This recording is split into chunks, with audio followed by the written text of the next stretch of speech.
दोस्तों नमस्कार। लोकतंत्र का मंथन में आपका स्वागत है। दोस्तों, आज मैं कश्मीर के पहलगाम में हुए आतंकी हमले के बारे में बात करूंगा।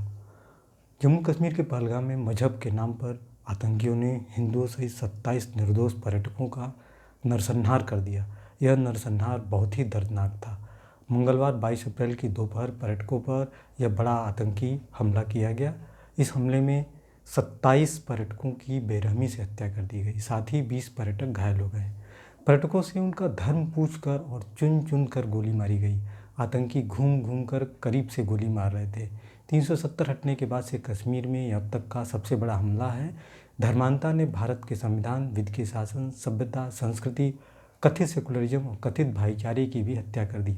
आतंकियों ने पहलगाम में जिस तरह की बर्बरता दिखाई है, उससे पूरे देश में अभूतपूर्व गुस्से की लहर है। आतंकियों ने पहले नाम पूछा, धर्म पूछा और फिर भी शक हुआ तो कंफर्म करने के लिए आतंकियों ने कई पर्यटकों के पैंट उतरवाए और कंफर्म किया कि वो गैर मुस्लिम हैं या नहीं है। फिर जितने भी गैर मुस्लिम मिले, आतंकियों ने उन सभी को AK-47 और M14 राइफल से नज़दीक से गोली मार दी। आतंकियों ने लगभग 10 से 15 मिनट तक पर्यटकों के साथ ये खूनी खेल खेला और उसके बाद भाग निकले। हमले के बाद घोड़े वाले और स्थानीय दुकानदार भी वहां से भाग निकले। पाकिस्तान में बैठा आतंकी सैफुल्लाह कसूरी इस हिंदू नरसंहार का मास्टरमाइंड है। सैफुल्लाह लश्कर-ए-तोयबा का डिप्टी चीफ है। इस हमले के बाद गृहमंत्री अमित शाह 22 अप्रैल को ही कश्मीर पहुंच गए थे। उन्होंने वहां कई उच्च स्तरीय बैठकें की। पीएम मोदी अपना सऊदी अरब का दौरा बीच में छोड़कर देश वापस आ चुके हैं। हमलावरों की तलाश तेज कर दी गई है। आर्मी के साथ CRPF और जम्मू कश्मीर पुलिस भी सर्च ऑपरेशन में साथ है। आर्मी की वेक्टर फोर्स के साथ साथ स्पेशल ऑपरेशन ग्रुप के जवान हमला करने वाले आतंकियों की तलाश कर रहे हैं। मीडिया रिपोर्टों में बताया जा रहा है कि 4 से 6 आतंकियों ने इस वारदात को अंजाम दिया है, जिसमें 3 पाकिस्तानी हैं। हमला साउथ कश्मीर के अनंतनाग जिले के पहलगाम में बैसरन घाटी के पास ऊंचाई पर हुआ है। आतंकवादियों ने AK-47 और अन्य हथियारों से पर्यटकों पर नज़दीक से अंधाधुंध फायरिंग कर दी। TRF नामक एक संगठन ने इस हमले की जिम्मेदारी ली है। जम्मू कश्मीर पुलिस अधिकारियों का कहना है कि पाकिस्तान समर्थित आतंकवादी ग्रुप लश्कर-ए-तोयबा के मुखौटा संगठन द रेजिस्टेंस फ्रंट यानी TRF ने इस हमले की जिम्मेदारी ली है, लेकिन जांच की जा रही है कि इसके पीछे TRF ही है या फिर लश्कर या कोई और संगठन। TRF ने एक पेज के अपने संदेश में यह भी लिखा है कि जम्मू कश्मीर में गैर स्थानीय लोगों को बसाया जा रहा है। यहाँ अवैध रूप से बसने की कोशिश करने वाले बाहरी लोगों के खिलाफ ऐसे ही हिंसा की जाएगी। हमला साउथ कश्मीर के अनंतनाग जिले के पहलगाम में हुआ है। यह घाटी अपनी खूबसूरती के लिए जानी जाती है।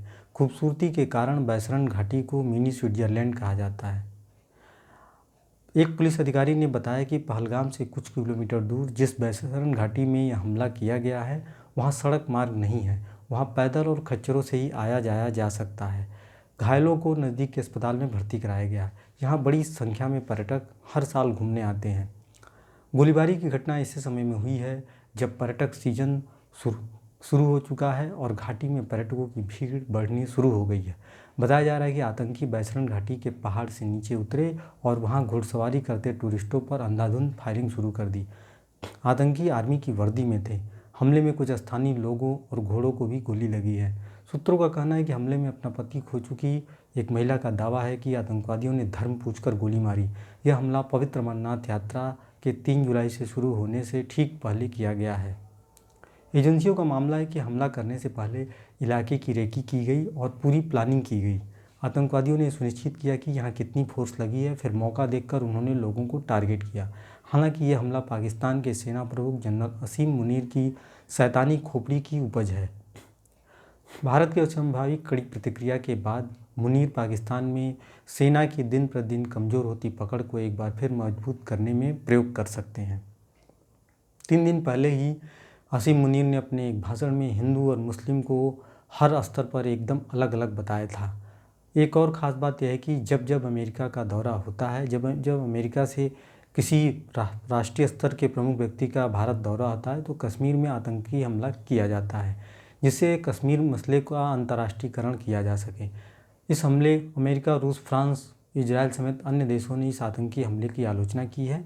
जैसे इजराइल ने हमास को सबक सिखाया है, वैसे ही इस बार पाकिस्तान को न भूलने वाला सबक सिखाने की ज़रूरत है। भले ये सबक थोड़ा समय लेकर पूरी तैयारी करके और रणनीति बनाकर सिखाया जाए, लेकिन यह पाकिस्तान के लिए बहुत भयानक सबक होना चाहिए। यह सबक 1971 में पाकिस्तान की कमर तोड़ने जैसा होना चाहिए, जिससे आतंकी फिर भारत पर हमला करने की न सोच सकें। दोस्तों, आपसे अनुरोध है कि आप यह चैनल देखिए, सब्सक्राइब करिए, लाइक करिए, कमेंट करिए और वीडियो को अपने दोस्तों और रिश्तेदारों को फॉरवर्ड करिए।